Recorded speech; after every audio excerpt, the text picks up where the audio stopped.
നമസ്കാരം. പതിരും കതിരും.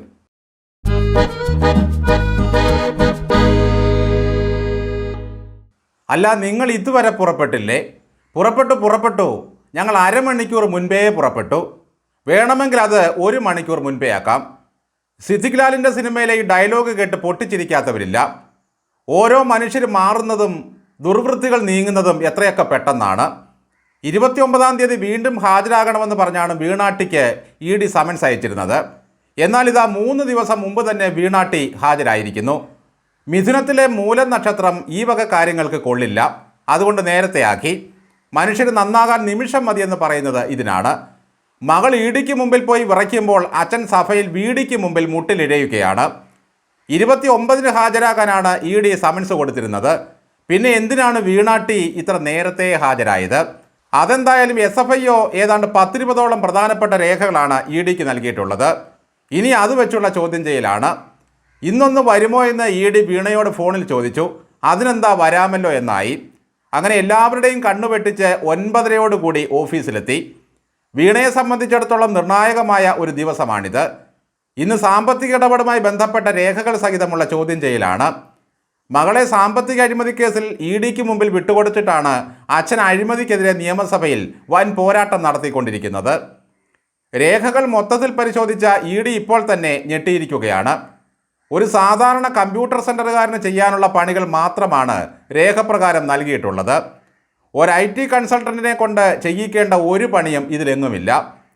29-ന് ഗംഭീരമായൊരു ലൈവ് കൂടി പ്രതീക്ഷിച്ചിരുന്ന സകല മാധ്യമങ്ങളെയും ED പറ്റിച്ചു കളഞ്ഞു. ഇന്ന് രാവിലെ കണ്ണ് കീറുന്നതിന് മുമ്പ് ആരാണ് വീണയെ EDയുടെ ഓഫീസിന് മുമ്പിൽ എത്തിച്ചതെന്ന് അറിയില്ല. റീൽസ് മുഹമ്മദിന് നിയമസഭയിൽ പോയി വാങ്ങിച്ചു കെട്ടേണ്ടതുള്ളതിനാൽ വേറെ ആരെയെങ്കിലും ഡ്രൈവർ ജോലി ഏൽപ്പിച്ചിട്ടുണ്ടായിരിക്കും. വീണയ്ക്കും അച്ഛനും വേണ്ടി വിപ്ലവം നടത്തുന്ന യുവജന സംഘടനകളൊന്നും അറിഞ്ഞില്ലേ ഈ വിവരങ്ങളൊന്നും? ഇവന്മാർ ഓരോ ദിവസവും വന്ന് നനച്ചു കുളിച്ച് വീട്ടിൽ പോവുകയാണ്. വീണ ഹാജരായതുമായി ബന്ധപ്പെട്ട് LDF കൺവീനർ രാമകൃഷ്ണനോട് മാധ്യമപ്രവർത്തകർ ചോദിച്ചപ്പോൾ പറഞ്ഞത് രണ്ടും 2 കമ്പനികൾ തമ്മിലുള്ള പ്രശ്നമാണെന്നാണ്. AKG സെൻറ്റർ എന്ന കമ്പനിക്ക് ഇതുമായി യാതൊരു ബന്ധവുമില്ല. ഞങ്ങൾക്കൊറ്റ പ്രശ്നമേ ഉള്ളൂ. ഇതിൻ്റെ പേരിൽ CPMനെ പിടികൂടി തകർക്കാൻ അനുവദിക്കില്ല. അല്ല രാമേഷ്ണ, ED വേണോ നിങ്ങളെ തകർക്കാനായിട്ട്? ജനങ്ങൾ തകർത്ത് തരിപ്പണമാക്കിയതാണ്. ഇനി പഴമ്പായയിൽ പൊതിഞ്ഞു കെട്ടണോ ശവപ്പെട്ടിക്കകത്ത് മൂടണോ എന്ന് മാത്രം നോക്കിയാൽ പോരെ. ഇപ്പോഴും ഈ കൺവീനർ പറയുന്നത് പിണറായി വിജയനെതിരെയുള്ള നീക്കമാണ് EDയുടെ ഭാഗത്തു നിന്നും ഉണ്ടായതെന്നാണ്.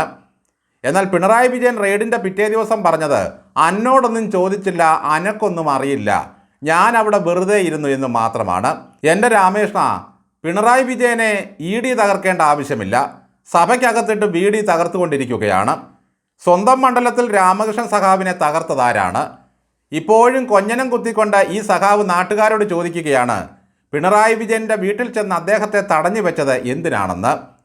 മകൾ വാടകയ്ക്കെടുത്ത വീട്ടിൽ സുഖിച്ച് ജീവിക്കുമ്പോൾ അച്ഛൻ ഇരുന്ന് കൊടുത്തേ പറ്റൂ.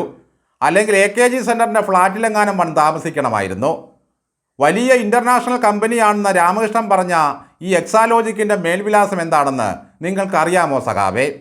വീണ Thaikandiyil daughter of Pinarayi Vijayan, AKG centre, Palayam, Thiruvananthapuram. എന്നിട്ട് ഉളുപ്പില്ലാതെ പറയുകയാണ് പാർട്ടിയുമായി യാതൊരു ബന്ധവുമില്ല എന്ന്. ഇങ്ങനെ നേരത്തെ അങ്ങ് കൈ കഴുകിയിരുന്നെങ്കിൽ പാവം പിടിച്ച 10-30 അന്തം കമ്മികൾ അകത്ത് കിടന്ന് കട്ട കടിക്കേണ്ടി വരില്ലായിരുന്നു സഖാവേ. പാർട്ടിയെ മുച്ചൂടും വിഴുങ്ങി നിൽക്കുന്ന പിണറായി വിജയൻ എന്ന നേതാവിൻ്റെ അഴിമതിക്കാരിയായ മകളെ ചോദ്യം ചെയ്താൽ പാർട്ടി തകരുമെന്ന് പറയുന്ന സൂത്രവിദ്യ എന്താണെന്ന് ഇപ്പോഴും ഒരു പിടിയുമില്ല. ഇനി അഥവാ മകളെ അറസ്റ്റ് ചെയ്ത് ജയിലിൽ അടയ്ക്കുമ്പോഴും അച്ഛൻ പ്രതിപക്ഷ നേതാവായി തന്നെ തുടരുമോ എന്തോ. ED സംഘത്തെ വീടിൻ്റെ മുമ്പിൽ തടഞ്ഞ് ആക്രമിക്കാൻ ശ്രമിച്ചതിൻ്റെ കുറ്റബോധം കൊണ്ടാകും പറയുന്നതിന് 3 ദിവസം മുമ്പ് ഇപ്പോൾ ഹാജരായി തുടങ്ങിയത്. അപ്പോൾ കിട്ടേണ്ടത് നല്ല രീതിയിൽ കിട്ടിയാൽ സഖാക്കളും മെരുങ്ങുമെന്ന് സാരം.